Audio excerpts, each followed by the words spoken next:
Hi there, welcome to our second episode of The Accidental Reader. I'm The Accidental Reader. And I'm Erin. Hi. And thank you all who watched our first episode that we posted on YouTube a couple weeks ago. We're back to do a second installment, so appreciate everyone that watched, liked, and subscribed. We also, in the meantime, have created an Instagram account. So if you like what you are seeing on our YouTube channel, check out our Instagram page at theaccidentalreader.com. T-H-Y. Yeah, T-H-Y. The Accidental Reader was taken. By a person who's no longer reading. Yeah, apparently she's no longer an accidental reader. So there's no posts since like 2020. So we'll work on that. Anyway, so check out our Instagram if you have a chance.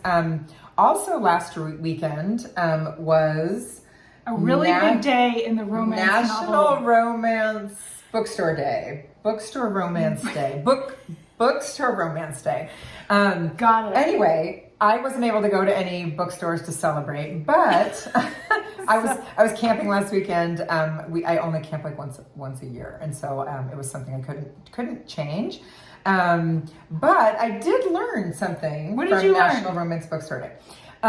One of the local bookstores in Washington State, where I'm from, it highlighted several different authors and a couple of them were going to be in person, and one of them is local from my neighborhood, from Seattle. And so her name is Marie Tremayne. How do you spell it? Tremayne. And I'm assuming that's a pen name. Yeah, I think it's a pen name. It's a pen name, I think. I'm just guessing. I know. Oh, it's a pen name. But I'm really excited. I downloaded, she's got 3... So it's a local author that you'd never heard of?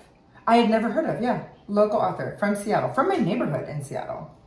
So yeah. Okay, cool. So she's got a series called Reluctant Brides. And so I've just downloaded those, and I haven't yet read them, but I'm looking forward to it. And I'm super excited to get new content. So, and that was all from a local bookstore that had posted some authors that they were going to be highlighting for the romance bookstore. But yes. Along those same lines, you got a recommendation from a comment. Yeah. So we got a comment from our video last week from Shannon Gilmore, and she gave a lot of good recommendations. But more importantly, she's an author, and so I haven't yet looked into her recommendations, but I have downloaded her 2 books. So she's got, I think she has a few, but I downloaded her series that's called Ruined Rakes, and there's 2 books in there. Can I just ask you a question? What is a rake? I know, rake. Should I know what that is? Well, it's like a rake? No. It's like a rake or a rogue. It's like... No, okay. Not helping. I can't use another word. Rogue is like... A rogue is like... A color? You know, they're like... No, not rogue. Rouge.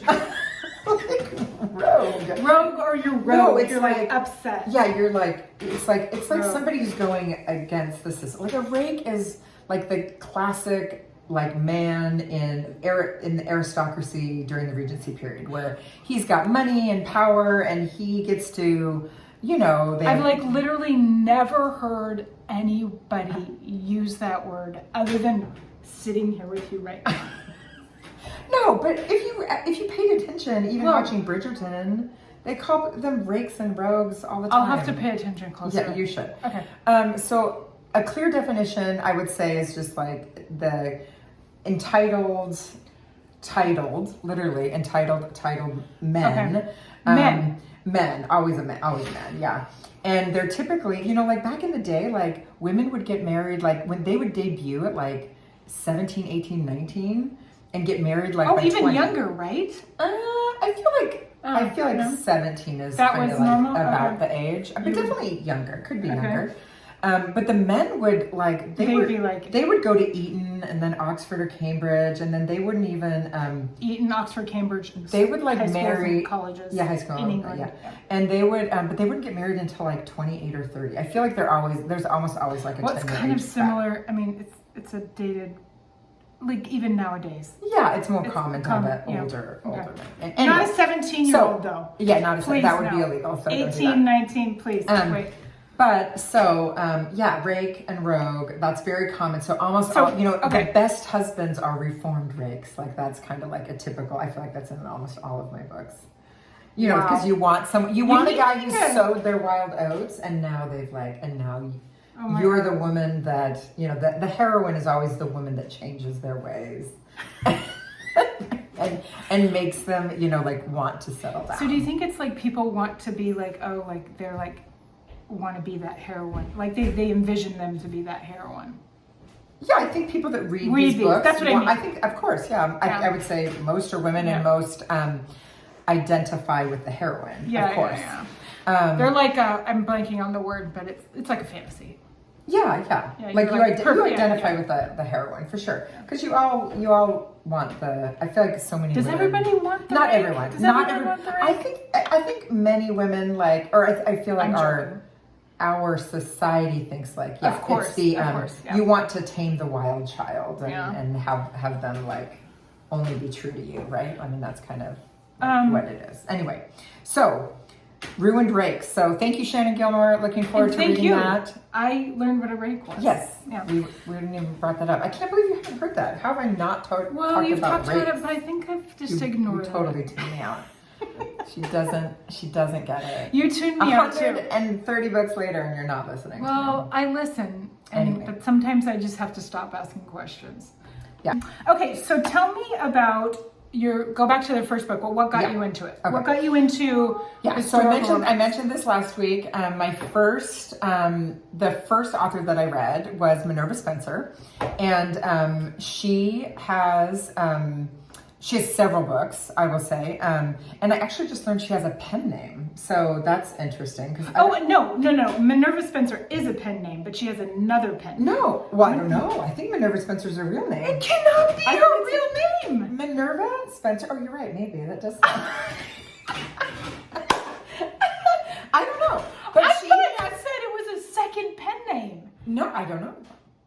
She It's has a two really names. unique She name. has two names. Minerva Spencer. Possibly three. And then now she's got this SM La Violette. So It's a French word that she's pronouncing incorrectly. I'm sure I'm pronouncing it incorrectly. Anyway, she's got a few. So yeah, let me talk about that. So the first book I read was called Notorious, and it was from the Rebels of the Ton series, and that was a word we talked about the Ton last week. And so the Ton is like Regency era society, like I think it's a French. It's a Men French and women can be in the Ton. In the Ton, yes. Okay. All of aristocracy is in the Ton, and even in the Regency era, I would say they're starting to.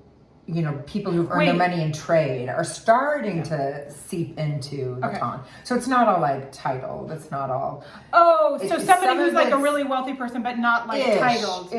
But not. I would say not really. But they're just starting to kind of. If you've made like money talks. So exactly. some people, but they're probably still looked down upon. But the Belle Ton by some people. The Belle Ton is what the aristocracy and like this high society of London in the Regency period is called. So the Ton.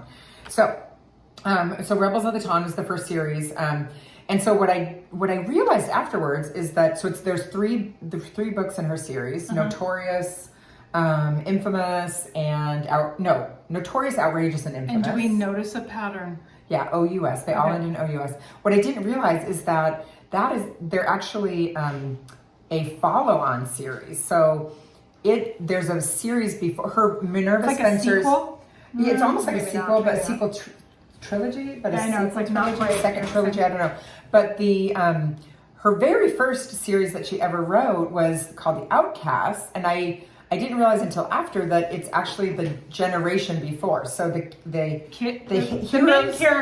characters in the Belle Ton, the Rebels of the Ton. Rebels of the Ton are it's their parents that are the main characters in. And you've read those now. In The Outcasts. I know I've read them. And if you were a new reader to historical romance, what would you recommend? Read that. Well, I definitely recommend reading them in order. I enjoyed Minerva Spencer. She was my first introduction. I hadn't even read like any of the, even though I started reading during all the Bridgertons, I hadn't read any Julia Quinn. So all that hype was out there, and I'm sure that that's why this book was available to me and was presented to me. But oh yeah, I hadn't that's read. just done. Bridgerton's probably done a lot. Yeah, I think it's done a lot for the genre, right? So it was presented. I mean, it was at Costco. That's why I bought it. It was at Costco.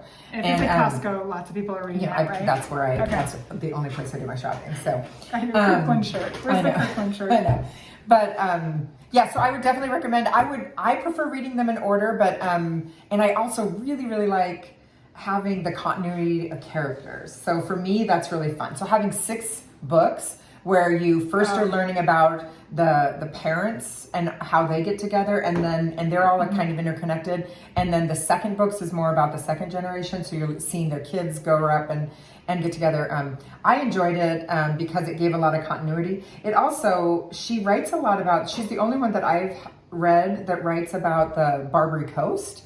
And so some of the like, kind of privateers and corsairs. I don't know if I'm saying. I don't even know what you're talking about. But that's like kind of the trade that went between Northern Africa and Europe. Like so you're getting a little bit of history. So I kind of think so. I'm enjoying it. I feel like I'm learning a little. I googled a lot. You googled Barbary Coast. I did. Yeah, I had to make sure I knew. Like, where's the Barbary Coast? Was that present day? Where is that? It's Northern What would Africa, you do without being Africa. able to look things up? Okay. So anyway, yes, I would recommend, and I would recommend Minerva Spencer, and she was my first favorite. I enjoyed all the characters. I was definitely shocked by all the, I'll say, romance scenes. It was way steamier than I ever imagined. Now I'm a little bit desensitized, and I'm used to it. But I was definitely okay. And maybe we can give that to like the next time, next episode. But I'm just curious how Minerva's steamy sex scenes compared to like all the others. Oh my god. It makes me so embarrassed. But are they the same? Okay, we don't want to talk about it right now. We'll talk about that next episode. No. I would say she's a little bit more more steamy. Netflix? I don't know. Versus PBS. What do we used to call like Skinemax? Versus HBO. I don't know. Well, it's like is it network TV? Is it HBO? It's not network. Is it Netflix? It's not network. Okay. It's not network. Okay. Yeah, it's definitely. I think that's what I was very surprised at. Now I'm a little bit like used to it, but none of these books are network. Not even. Yeah. Anyway, so next episode we'll talk a little bit more about the next authors that I'm reading, and we'll go through some of my favorites. And but if you have recommendations, please let us know. And if you know if Minerva Spencer is a pen name, let us know. Yeah.